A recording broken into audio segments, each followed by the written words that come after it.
Thanks. Tonight we're here talking to Riley Ludwig, one of the producers of Off the Field, which, like you said, Mike, is an ICTV podcast that discusses issues in sports, well, off the field. So thanks, Riley, for coming in tonight. How are you doing?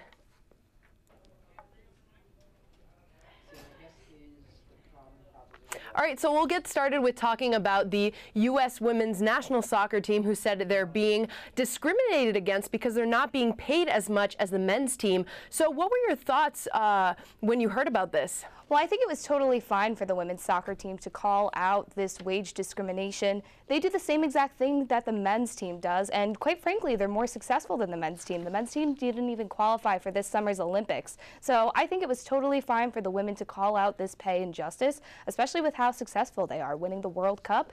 There's no problem with pointing out injustice. Absolutely, Riley. And I mean, the numbers add up. I think it said the women were paid $2 million and the men were paid $9 million at the end of the World Cup. And so they started a social media campaign called Equal Play, Equal Pay. But so far, there's been no support on this issue from the men's team. Are you surprised by this at all? I'm really not surprised at all. A lot of people are really hesitant to sort of agree with the concept of equal pay. They're really quick to make excuses for reasons why equal pay shouldn't exist. And that's sort of the issue with the misunderstanding of what feminism is, which is equal treatment for men and women. So I'm not surprised that they haven't really been backed by any men's team, but I think it's great that the women are trying to make this as public as they can, and taking to social media is always a great idea. Absolutely, and they definitely received a lot of publicity with this campaign. So what do you think this means for the future of women's sports and just the movement to end the pay gap between men and women?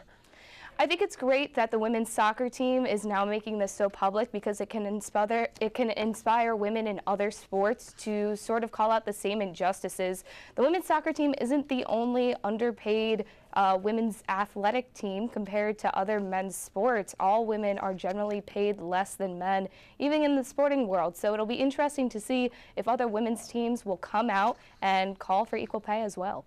Absolutely, and then sometimes, you know, women's teams, they kind of don't receive as well pay, like you said, like in any other sports. So we're going to switch it over from the field to the court. D'Angelo Russell from the Los Angeles Lakers secretly taped a conversation with his teammate Nick Young, who revealed that he cheated on his fiancée, Iggy Azalea. So do you think it was okay for Russell to expose his teammate like that? I think behavior like this in the locker room is always a little bit immature. It's never fair to post people on social media without their permission, even if they are professional athletes. Him doing this, Russell doing this, wasn't really cool. But on the other note, I still don't think it's cool that Nick Young cheated on his wife, or soon-to-be wife, Iggy Azalea. I mean, no one is really talking about that. They're putting all of the blame on D'Angelo Russell, and no one's even paying attention to the fact that Nick Young just confessed that he's been cheating on his fiancée. So it's just interesting to see what the media is focusing on. Yeah, exactly. Like you said, there's kind of like two different issues going on with this. And what's interesting, though, is that since this whole scandal, the Lakers have been on a 4-game losing streak. So do you think the team's performance has suffered because of this issue? Well, it's either a really big coincidence or, yeah, I feel like player relationships off the court definitely impact performance on the court. So I wouldn't be surprised if this is having an impact.